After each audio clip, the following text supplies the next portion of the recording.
ગુજરાત રાજ્યમાં સુરત છેલ્લા ઘણા સમયથી જાણીતું બન્યું છે.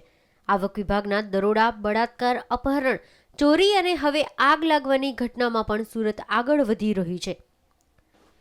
જેમાં આજે ચોક બજારમાં ઘણી બધી દુકાનોના બૂટ ચંપલના ગોડાઉન આવેલા છે. તેમાં આજે અગમ્ય કારણોસર ભીષણ આગ લાગી હતી, જેમાં ભારે નુકસાનની આશંકા વ્યક્ત કરવામાં આવી છે.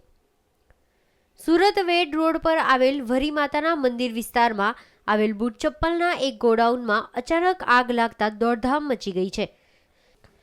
આગ એટલી ભીષણ છે કે તાત્કાલિક ધોરણે 8 ફાયર ફાઇટર આગ કાબૂમાં લેવા પ્રયત્ન કરી રહ્યા છે. ફાયર ફાઇટરના અધિકારી શોર્ટ સર્કિટના કારણે આગ લાગી હોય એમ અત્યારે માની રહ્યા છે.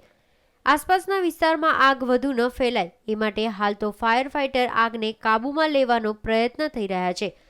પરંતુ બૂટ ચપ્પલના ગોડાઉનમાં લાગેલ આગને કારણે લાખોનું નુકસાન થયું હોવાનું જાણવામાં આવી રહ્યું છે.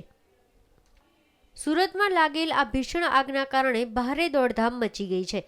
આગને કાબૂમાં લેવા માટે 8 જેટલા ફાયર ફાઇટર ઘટના સ્થળે છે, જેમાં 35 જેટલા અધિકારીઓ સ્થળ પર કાર્યરત છે.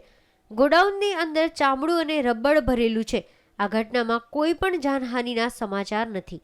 આગને કાબૂમાં લેવામાં હજુ કલાક જેટલો સમય લાગી શકે છે.